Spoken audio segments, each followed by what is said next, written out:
Hello, and welcome to this episode of Marine Band Offstage. I'm your host, Gunnery Sergeant Connor Mikula. On this episode, I once again sit down with two members of the Marine Band. Master Gunnery Sergeant Stephen F. Williams, 41st Drum Major, United States Marine Band. My name is Gunnery Sergeant Cecilia Kozlowski, and I play the French horn in the President's Own United States Marine Band. To hear their story. All the way from their first squeak in band class to masterfully performing at the White House, this is their journey. Drum Major, thank you so much for being here. So, not an instrumentalist, but our drum major. And I have to mention that you are newly our 41st drum major at the time of this recording, so congratulations. Yeah, thank you. For those of us listening that might not be familiar, who is the drum major and what is their role here? So the drum major is basically the senior enlisted leader within the Marine Band. From the battalion aspect, the drum major is the company first sergeant for the band company. And really what my job is a lot of the administrative work, dealing with fitness reports and promotions, and working with the command element and being that senior representative to the command element and the commanding officer of the Marine Band. But it's also the person who has theoretically the ceremonial expertise for the band, and not only that, but for the barracks as a whole.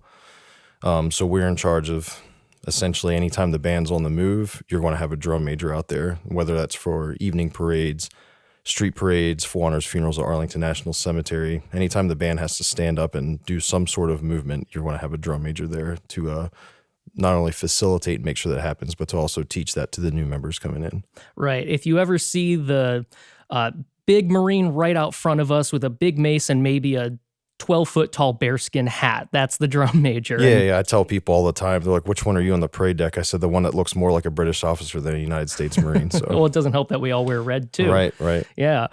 So from our perspective, we see you on all of what we call the marching gigs, the ceremonies. And so you're in charge of us looking nice, making sure we cover down, making sure all of our uniforms are ready to go, although that's something we all do to each other anyway. Yep. But what is it like to be our drum major here at the President's Own? We're all perfectly comfortable in a concert setting, but I have to say there's a range of marching experience coming into the President's Own, and you're in charge of us in those moments. Are there any unique challenges to that? There are.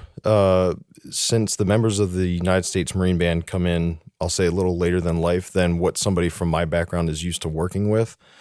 Those folks generally have developed habits in other marching units that they've been in, whether it was college marching band or DCI or something like that. And what we do here is very different within the band world. So some of the challenges that we have here is basically just breaking the bad habits and making sure that they are following and doing what they're supposed to do while they march here. The way they roll their feet in like DCI or marching band and in college and stuff, and some of the high steppers you see at University of Michigan or something like that isn't something that we do here. So the biggest challenge is trying to break that a little bit and just teach them a different way to do it. Yeah, I remember I had to break some not necessarily bad habits, but habits that I had picked up from high school marching when I came here. We stood at attention with our feet apart. Right. And so I just remember then ADM Crowther and Drum Major King saying, feet together, and they would always point down, and oh, dang it, I got it. So you do a great job with that, and you keep us all right there looking nice. So speaking of your background, let's just go back to the beginning. What originally got you into music? So the area that I grew up in Lancaster, Pennsylvania, has a really deep tradition and heritage in march style bands. There's a lot of really good quality community bands up there right now. One of the big ones is the New Holland Band in Lancaster, and they usually sponsor us on some of our tours when we do the Northeast tour and everything. But there's a huge focus on the Marine Band and John Philip Sousa in that area. In fact, somebody from the county that I'm from has been stationed with the Marine Band consecutively since, I think they said the late 1830s, early 1840s. Wow. And for those listening, that's almost our entire history from 1798. Yeah, and that's only the consecutive years. I mean, there were people in there before that as well. So it's just kind of one of these things that I was brought into, along with my family. My grandfather was a trumpet player, and all of his siblings He was trumpet and baritone, but all his siblings played in these bands and stuff. And it was just kind of like a natural progression that music was something that I was going to get into. But with that was brought in, I mean, I can remember listening to like my first Marine Band album when I was 4 or 5 years old, sitting in my dad's living room, while they're going through all this stuff and everything. So that definitely piqued my interest, and it was kind of like not a paved path, but definitely an option from a very early age. Well, a lifelong fan of Sousa, then, I think it's safe to say. Yeah. Did you originally start on an instrument? Yeah, so third grade, they do the whole recorder thing and everything else, and then everybody was trying to get you into chorus, and I'm like, yeah, I don't want to sing.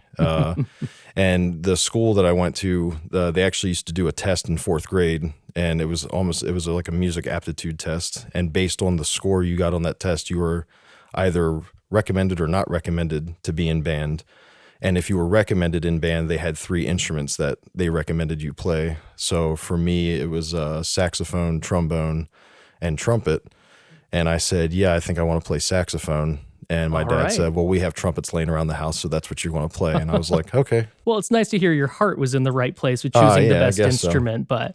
But yeah. So from fourth grade, you were playing trumpet. Yeah, so I started playing trumpet when I was 8 years old.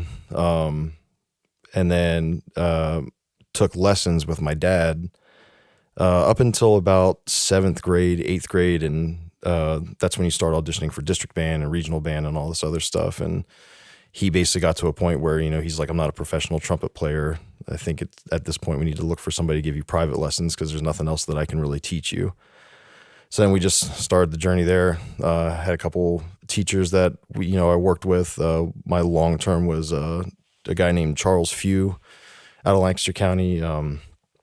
He graduated from Capital University, got his master's at Otterbein University, played in a bunch of different bands and stuff. And he was the first person that basically took me from just playing a trumpet to moving into playing music, moving into theory, moving into ear training, things like that. So it was a great experience. And with the music portion of it, I had an uncle who was in the Marines in Vietnam, did 3 incomplete tours because he was wounded twice on each tour.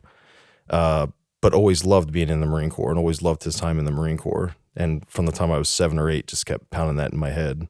So from a very young age, you were aware of the Marine Band, exposed to the Marine Corps, and you were very into music. So I think this kind of perfect concoction makes sense for being a drum major in the President's Own now. Yeah. And after all of that, towards the end of high school, what did your career and life journey look like at the end of high school, maybe graduating after that? Yeah, so I was kind of at a crossroads when I was getting into my junior year.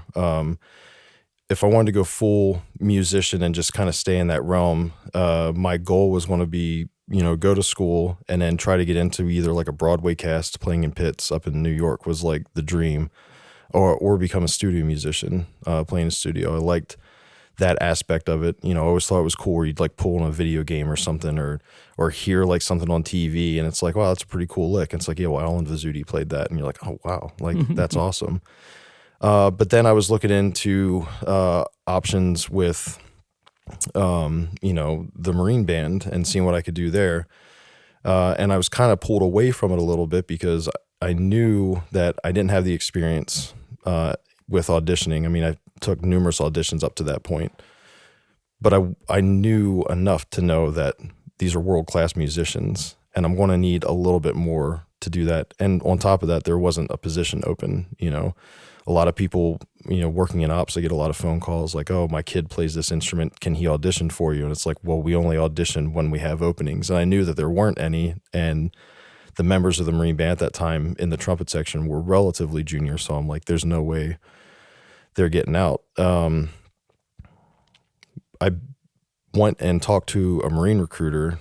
I'd been talking to him since I was in middle school. I was like the annoying kid down there trying to get posters and stuff from my bedroom. So they were well aware of who I was, and they just kind of, appeased me when I would come in and ask for stuff, keychains and things. So I was kind of at this crossroads, not knowing what to do. And then my senior year, 2 days before my 17th birthday was when the World Trade Center was hit, and that was 9/11. So on my birthday, I went down and talked to the recruiter, and I said, I want to go in the Marines. At that point, I was looking at more of an infantry contract. just because of the way the world was back then and everything. And it was, it was the pride and the patriotism of the whole country coming together, that it was just one of those things where you felt obligated to do. And it was an adventure, as it usually is, in the way most people feel about it. But yeah, he was like, well, you do music and stuff. Like, did you ever think about taking an audition? We have fleet bands. And I was like, I mean, I can, but I don't feel like I'm prepared. So he said, well, let me set something up. And an MTA came down. MTA, what is that? Musical technical assistant.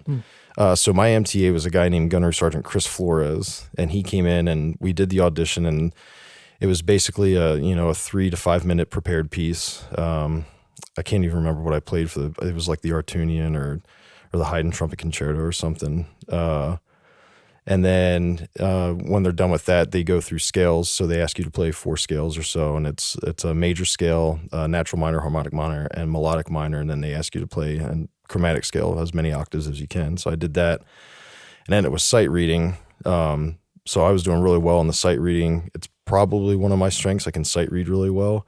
And then he busted out jazz sight reading, and being from like the Amish capital of the world, not too much jazz going on in Lancaster, Pennsylvania. A lot more now than there used to be. So that one confused me a little bit. But yeah, I passed the audition. He offered me a job upon enlistment, and a couple days later I enlisted. Finished out my senior year in high school, was in the delayed enlistment program. And then July 21st, 2002, reported to Parris Island, South Carolina. Wow. Well, for everyone listening, I assume they've probably heard of the President's Own, but what they might not be aware of is the over 100 other musical groups within the United States military. The Fleet and Field bands are scattered across the globe and offer opportunities to perform for a living like the premier bands do. And tell me, what sort of experiences in the fleet bands kind of prepared you for your job now? What did you learn there that you brought with you here to the President's Own? You kind of get like the mold of it. So you go through recruit training, you go through combat training, then you report to the School of Music, and that's in Virginia Beach, Virginia, at Little Creek. So that's a 6-month course. But when you get to the School of Music, you're dealing all with field musicians who are going to do the same thing, as your peer group, but also your instructors are from the fleet band programs. So you get a lot of insight as to where you go and what you're going to do. And it's at that point with those senior leaders that you talk to that you get to put your wish list together of like the 3 bands that you would most like to go to. And my first choice was Marine Corps Air Station, Cherry Point, North Carolina. I had 2 friends from high school that graduated a couple years ahead of me that were down there. And I just thought it'd be a good transition point for me to actually go somewhere and have some more senior people there to kind of show me the ropes and, kind of get me on the right path. So it's what you learn right off the bat coming into the Fleet Marine Corps is similar to what you learn right off the bat coming into the Marine Band. And that's the camaraderie, the friendships you build, and honestly, the memories that you make from day one. The first person I checked in with in Cherry Point in 2003, I still talk to that guy, periodically, and the value that I got, not just for music and the band field, but the Marine Corps as a whole, and learning that at Cherry Point was great. I did 2 deployments out of Cherry Point. I got to travel to France to do the Bell of Wood ceremony when I was at Cherry Point. I traveled to Haiti, Port-au-Prince, all over the country. I got to do some warfare training out in California. I mean, there was all kinds of things that I experienced just in one band. And it was addictive enough to want to stay in, because at that point I'm like, I'll do my 4 years, I'll get out, I'll go back to school. It's also where I got married. So, I had a girlfriend for a long time. We were engaged for a couple of years and got married. So it was, my wife and I grew up together. We've known each other for, 37 years, 36 years, something like that. And our families have known each other for a lot longer than that. So it was definitely great to be in an environment that not only was I welcomed and learned things, but my new wife was welcomed. She learned things from a lot of the spouses. So it was almost like a no-brainer, like, yeah, let's do this and stay in for another 4 and see what we get.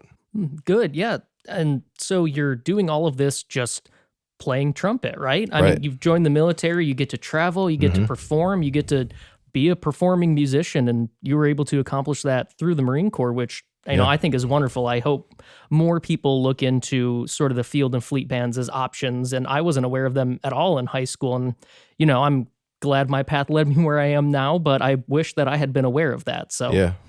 And somewhere along the line, you stopped playing trumpet as much and started representing yourself as a drum major. Right. So when did that happen? How did that work? So that first started at Cherry Point as well. The drum major we had down there at the time was somebody I really looked up to. I mean, he was a very strict disciplinarian, but the presence he had and the confidence he had, both in within the band and in that area, and then especially out in front of the band, was something that I really gravitated to. And in the fleet bands, if you want to get promoted and do things, you want to attain those billets. You need to attain a billet to get promoted. So it's something that I really wanted to kind of start an apprenticeship with right away.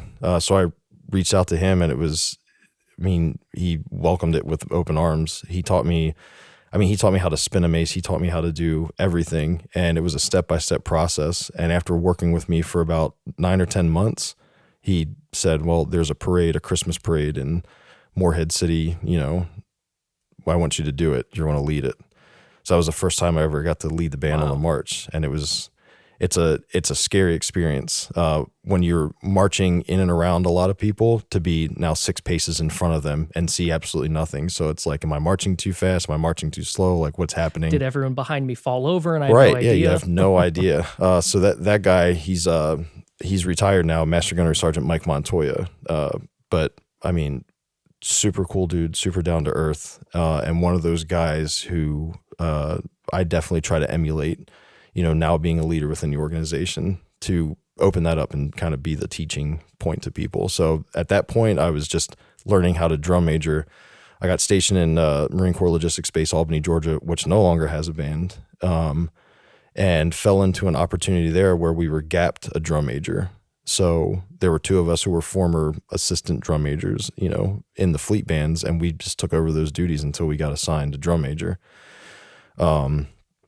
He ended up getting out of the Marine Corps, and I went back to the School of Music to go through the advanced course. And that's where you kind of get the accreditation of a billet. Like, you can conduct now, you can lead a big band, you can drum major, all of those things. Great.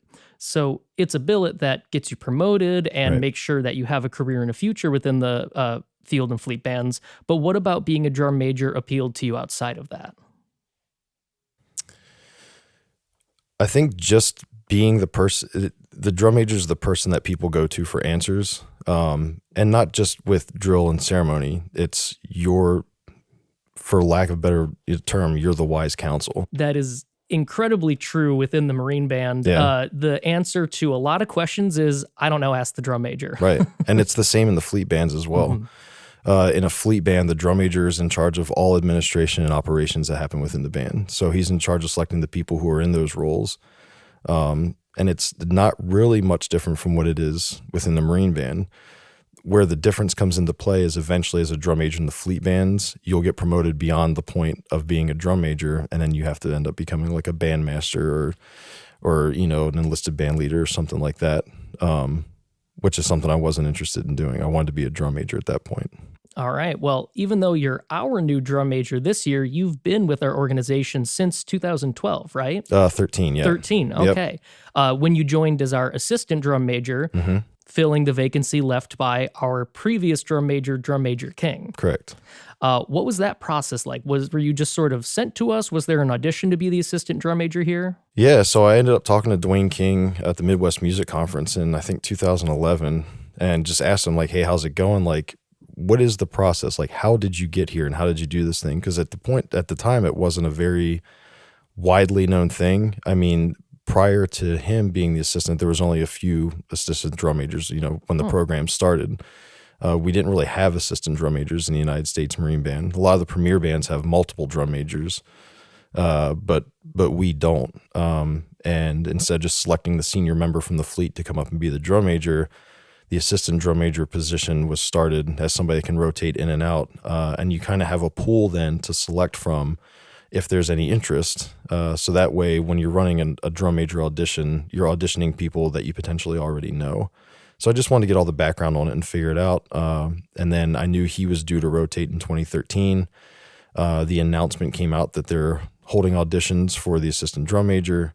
in 2012. So I sent away a package. So you need to have a video of you conducting, a video of you drum majoring, and then basically cover letter, resume, everything you've done, and a letter, at least one letter of recommendation from either a previous OIC, officer in charge, or somebody higher up that's going to recommend you for the spot. And then when all of those things come to Washington, D.C., and the drum major and the other officers watch the videos, they then select people from there, like a few people or however many they determine to come back and actually live audition here.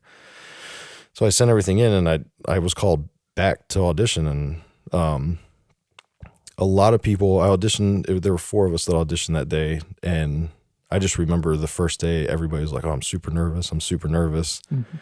And it was weird because I wasn't, because I was 100% certain I wasn't going to get the job.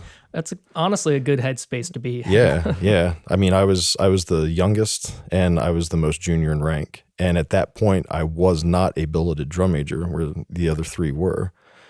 So I was like, yeah, I'm just going to give it a ride. I get a chance to drive the Ferrari around the parade deck a little bit, and it'll be a great experience. And I'll go back and then hopefully try again in a few years when I have more experience. Well, then. So then it's, you do live marching with the band, you do live conducting with the band, and then it's an interview. I think that one was huge. There was like 15 to 20 people on the panel. Wow. They're like, yeah, it's going to take like half an hour. It took like an hour.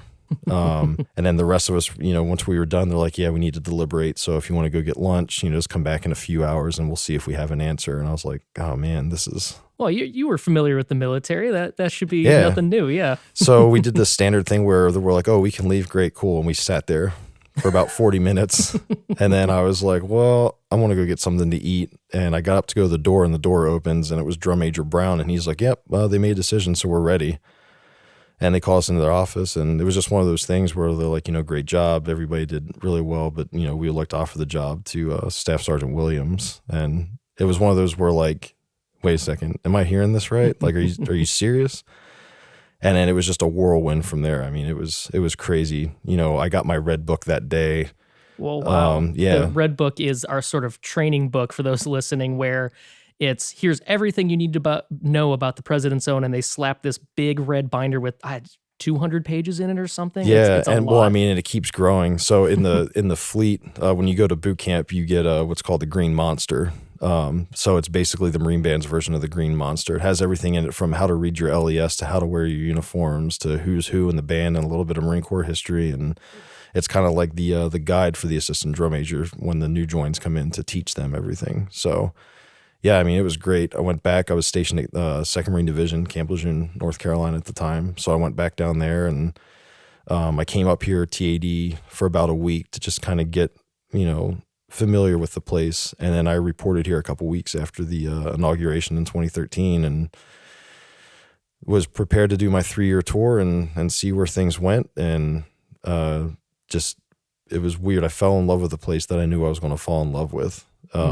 Because after you were assistant drum major, you decided to stay here, even though, these things rotate and your time here as assistant drum major was over, but you stayed on in our operations office. Yeah, so the assistant drum major job is a 3-year tour. They offered me to stay for a 4th year, and I did, which got me through the next inauguration.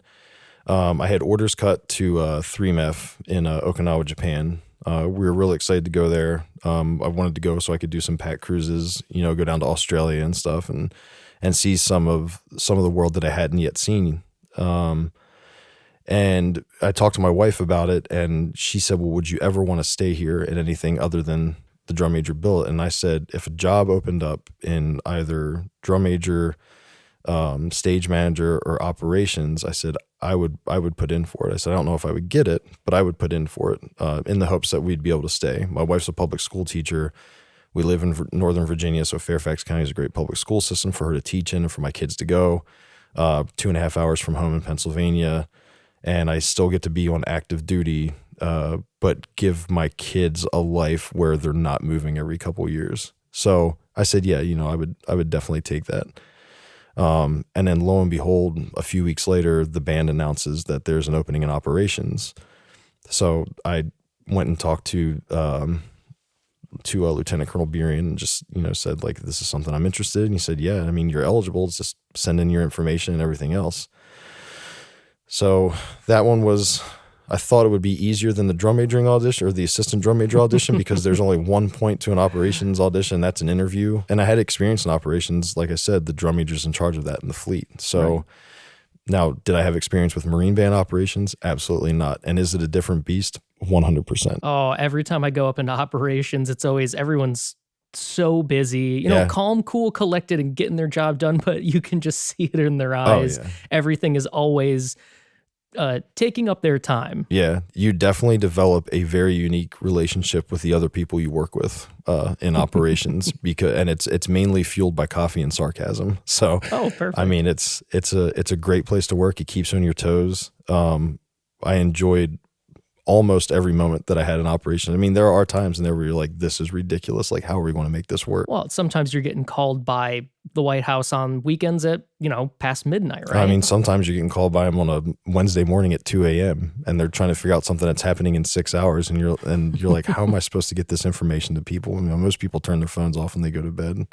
Not an option in operations. But yeah, I got offered the job for ops and I moved in there. I was an ops specialist in that office for a few years, and then I got appointed the operations chief, which was super cool. We were able to grow that office from 2 people to 3 people and have 3 Marines working in that office, and really helped lighten the workload. But as in most things, every time you add somebody to lighten the workload, they now think you can do more work. So that lasted a few weeks, and then we just started getting tasked with even more stuff. But I mean, I so much enjoyed my time in there that when, they announced that Drum Major King was going to retire and for people to submit for it, initially I wasn't going to. I was just going to kind of sit back and go, you know what, like I'm in this niche now and, I feel like I'm productive here. I'm content with this. But as the time drew closer and closer and closer to submit all the paperwork and the documentation and stuff, I started thinking more about it, and it was another one of these talks with my wife, and she said, what do you think benefits you more?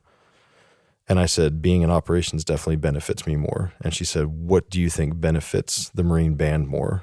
And I said, me being their drum major. And she said, so are you doing it for you or are you doing it for the organization? I said, well, the organization. She goes, then you should try out for drum major. Wow, that's, extremely selfless of you, and that brings us to today when you're our new drum major. Yeah. And we love having you here. We're looking forward to many years of you being here and making sure that we can do a column of 2s off of the parade deck and all of that. I just have to mention, last thing here, you're quite the military historian in your free time. Yeah. You volunteer at the sunset parades here when you were working in ops, and is it right that you give historical tours up at Gettysburg? Yeah. So I do quite a few tours up there and everything.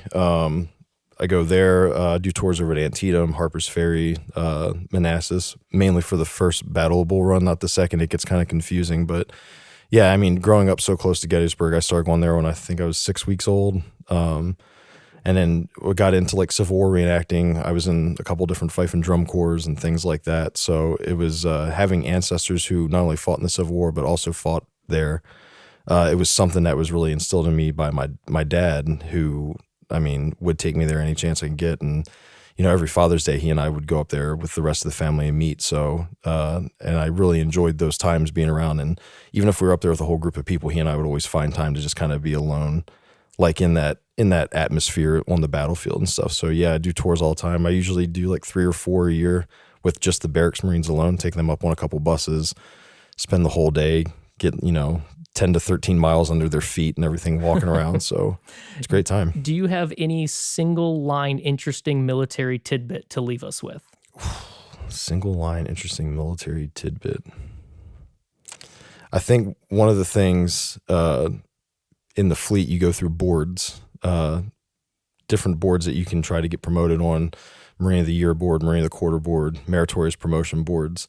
And they always ask you questions. And they always try to stump you with things. And I think my very first board, they asked me if a base was under attack, a U.S. military base was under attack, and all the vehicles left the base, how many trucks would be left on base. And I was like, I'm not that good at riddles. So I bombed it. I made something up. I can't even remember what it was. But when I came back, I said, what's the answer? And they said 1. So the ball on top of a flagpole is called a truck. And that's my interesting military tidbit. All right, that's perfect. Well, Drum Major, thank you so much for joining us today. We really appreciate your story. Yeah, my pleasure. Thank you.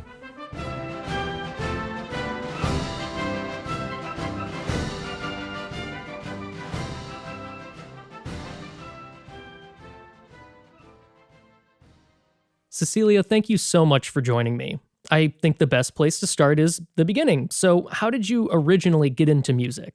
Yeah, so I actually began playing flute in 5th grade. And then in 6th grade, I started playing the French horn and just really loved band class. I liked making music. My mother was a musician. She played flute and piano in her spare time. She was very good. And my grandma, who watched us every day, would come and pick us up after school, but I had to wait 30 to 60 minutes to get picked up. So I would just go to the band room and hang out with my friends and practice my instruments. Didn't have a private teacher, I wasn't practicing like some professional musician at that point. I would just kind of play some scales and goof around. And I think that's how I got my start. And so most parents are worried about their kids getting up to no good if they have to wait around for 30 to 60 minutes, but Cecilia's just in the practice room plugging away. Yeah, well, it's a little embarrassing, but I'm going to admit that I was not a popular kid at the time. So for everyone who's listening, you need to know that I am a 6'1" woman. I'm very tall. I've been tall my whole life. I got made fun of a lot as a kid. So I think part of it was that I had friends, but going to the practice room after school was just something I enjoyed. And I think looking back on it now, it was just, I don't know how to explain this. I kind of didn't fit in, but I kind of fit into the music scene. And it was just like an escape for me, if that makes sense. An escape, a good fit where you felt comfortable, just safe space. Yeah, safe space. I do have to mention one thing, though. I couldn't help but notice that you introduced yourself as a horn player, but that isn't the instrument you started on. How did that switch come about? No, I didn't start on the French horn. I started on the flute because my mother played flute and I wanted to be like my mom. I played saxophone because my father did. Oh, see, it's so awesome. And parents everywhere, you do influence your kids so much. The problem was that I was really bad. Like last chair, could not advance, couldn't figure it out. And my band director at the time, his name is Donald Platter. He's still alive in Michigan. He said, maybe you could consider switching. And my friend Heather came over and she said, yeah, you should switch to horn because I play the horn. And then we can be like best friends in the horn section together. And I was like, this sounds awesome. Well, it turns out that the day I switched horn, I look over and she's in the trumpet section. No. And I was like, what the heck? So I was like, Heather, what is up? And she goes, yeah, Mr. Platter said I can't switch to trumpet unless I found a replacement horn player. Oh, no. So I seriously got duped into playing the French horn. That's how I started, okay? That's cruel. That is some advanced band politics if I have ever heard of that. That's one of the, I might say, like, funniest starts to an instrument I've ever heard. Also, I have to mention, you switched from flute to French horn because you were struggling with it. You weren't able to kind of get going on the flute. The horn is a hard instrument. I remember that being a really hard instrument when I did my instrument day in 6th grade. I made a sound on the horn and they all said, you have to play horn. So. Yeah, I think, oh gosh, where to even begin with that statement? You're exactly right. I think that in general, band directors everywhere don't hate me, but I think that everyone thinks it's this really tough instrument, and it is, but I think we do a disservice to our students by telling them that up front. A child does not know what is hard and what is not hard. And I would also argue that playing clarinet well is hard, right? Playing any instrument is hard. So I would just encourage people that if you want, I think you should start your students on horn first thing. The other thing is that flute was really hard for me. And I would also encourage any students who are listening or band directors who are listening, don't be afraid to ask your students to switch to something, because a lot of kids give up music because they can't get it on that one instrument. And it's like, yeah, but let them try something else. They might find it more fun, more fulfilling to play saxophone, to play trumpet, to play tuba. Try it out. Why not? Well, yeah, I think we would all find saxophone more fulfilling, but I might be a little biased. Were there any difficulties with starting over? I mean, you put in some time on the flute, all those 30 to 60-minute periods after school, and now you're on horn. There is a little bit of catch up that you have to do. So all those after school practice sessions that I did were just naturally kind of catching me up to my peers. I also am a huge people pleaser, and that started really early. And my band director told me in front of the whole class once, he said, "You can't hold your pitch steady and you sound like a wobbly record player." And this scarred me, and I did go to practice after school more.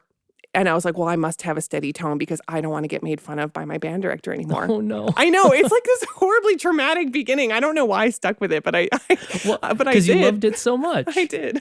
And so you practiced and you got better. And I think there's a moment for every young musician where they realize that doing music for a living is even an option. I remember Googling Joe Luloff in 8th grade and being blown away that he was paid to do saxophone. I couldn't believe it. Was there a moment like that for you?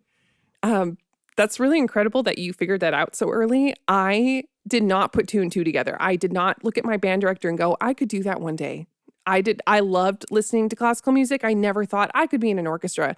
I didn't start taking lessons until 11th grade of high school, which for those listening, a lot of professional musicians, I think they start taking lessons. Wind players, especially around high school age, is normal. Pianists and violinists have to start earlier. But anyway, for me, I had this private teacher who he was waiting outside my door at solo and ensemble, and he heard me.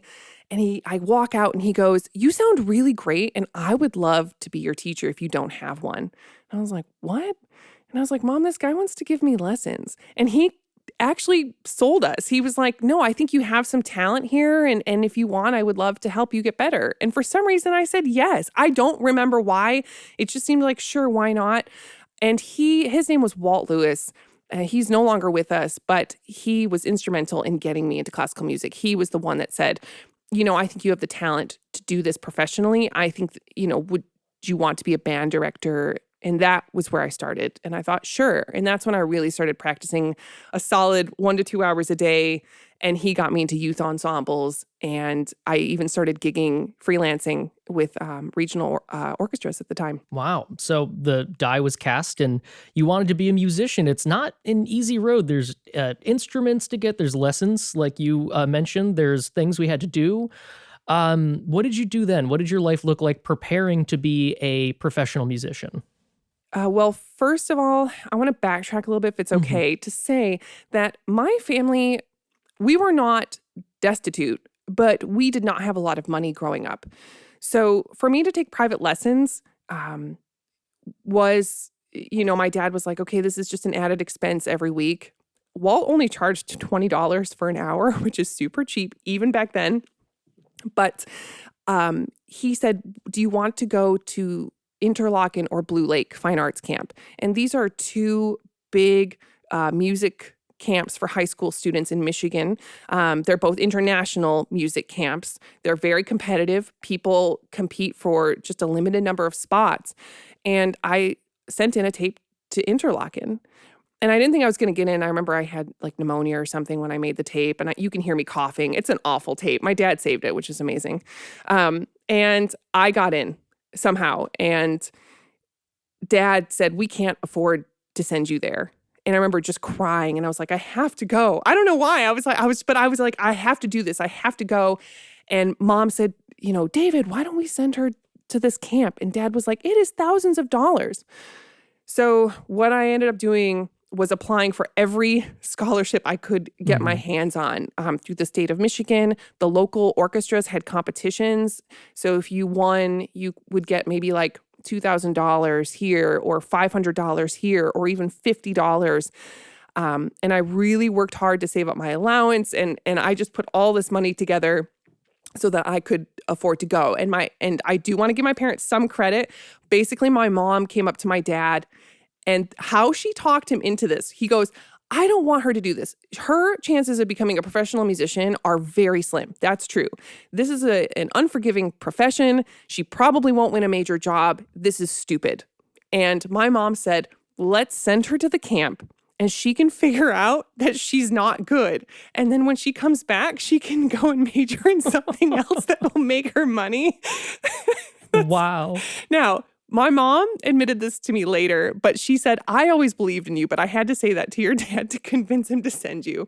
And for some reason, this rationale worked on him.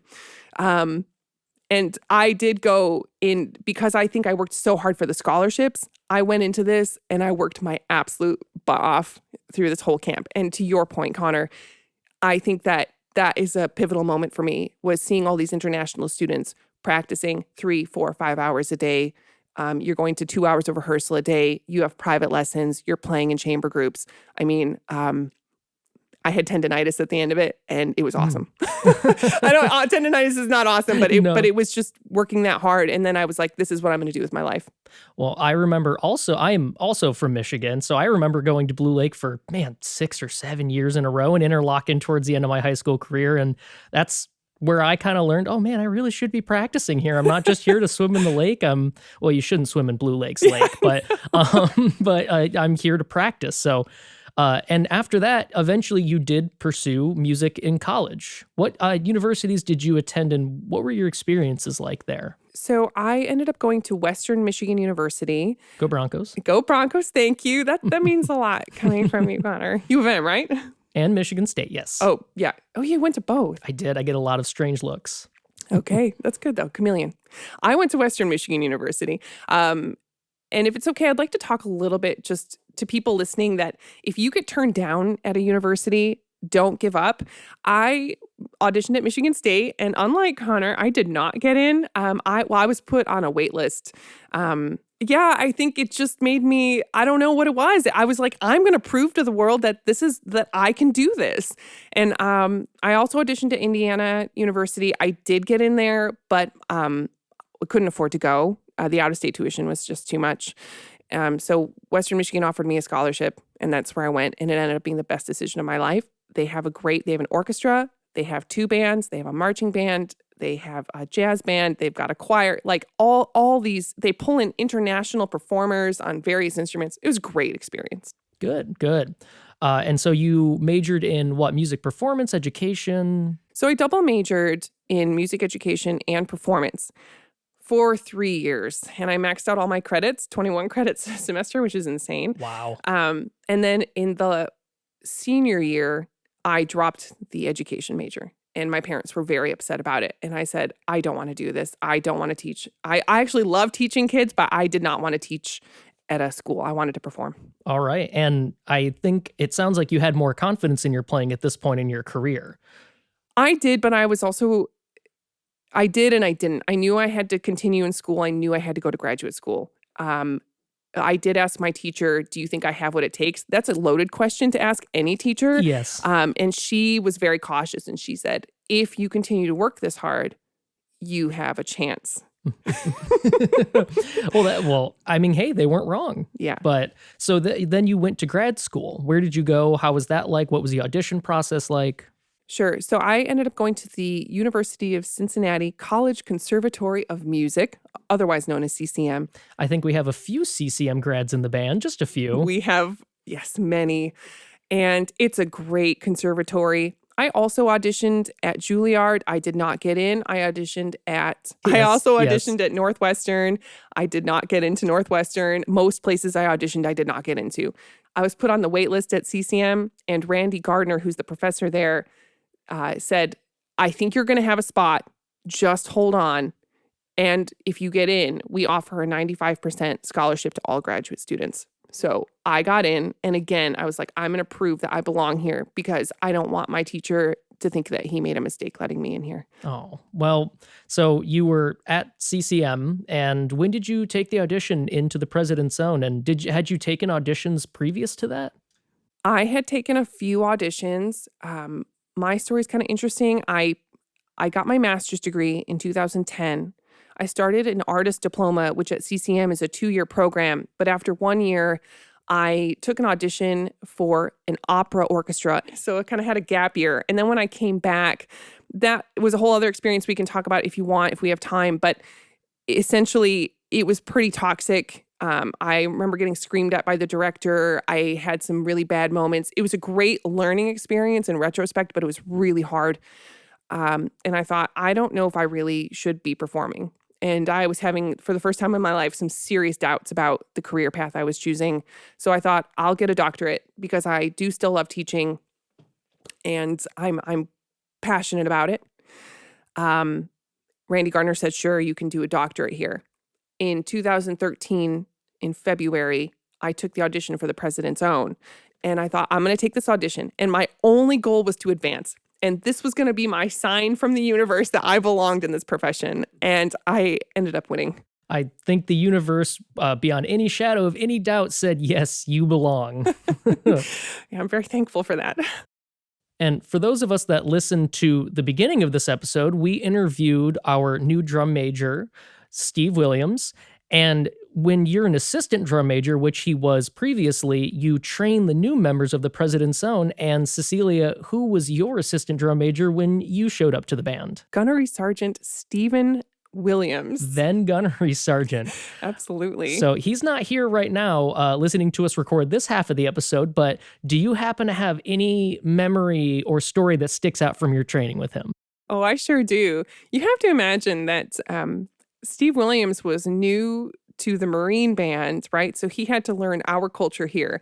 And I was new to the Marine Corps and the Marine Band, right? And I'm the blondest of the blonde, right? I'm just this giggly personality. And so you've got like this Marine, right? And then you've got this kind of thing going on, right? And so that was really fun. We had a lot of great laughs. But the thing that sticks out to me is he was trying to teach me how to march. In college marching band, you don't move your arms, or at least that's how I was taught. You just march with your hands straight down, not moving. And here, your arms swing. There's like a military swing that we do, right? And I could not do it. So you have to imagine, right? My right leg goes and my right arm would go with my right leg. And then my left arm would go with my left leg. It's the most awkward. It doesn't make any sense. And Steve just starts laughing and he goes, why are you doing the meatloaf, Cecilia? So that was a great memory. Perfect. So you're here at the President's Own and we could not be happier to have you, Cecilia. I have to mention, we're all familiar with the performance aspect of the job, but what listeners might not be aware of is all of the extra volunteer duties that we might take on within the organization. Someone might play saxophone, but then, just as an example, find themselves hosting a podcast. Cecilia is, without a doubt, one of our most avid volunteers. Everything from participating in conductor training programs to volunteering for and arranging educational clinics to being our newest tour coordinator. It's easier to find places where Cecilia isn't. And so I just have to ask you, what non-performance opportunity here sticks out the most to you? Oh, gosh, I only have to pick. Oh, you can pick a couple. I can't just pick one. Let me begin by saying that I think that's one of the things that makes this program really special, and it can help prevent some burnout when you can diversify what you're doing. I do love to teach. I think the teaching opportunities are the thing I'm most passionate about here. So I was on the tour educational outreach team, and so we coordinated with high schools and colleges all around the country to bring our musicians out to the students there and talk to them. I love teaching young students. And it just really keeps the spark alive for me too, I think, to just pass on this gift. I also love all of the educational opportunities that you as a coordinator provide me as someone who teaches clinics, and you also teach clinics. So thank you very much for all of that and all of your volunteerism. Well, Cecilia, thank you so much for joining me today. And we're all certainly happy that your journey ended up here where you belong. Thank you so much for having me today, Connor.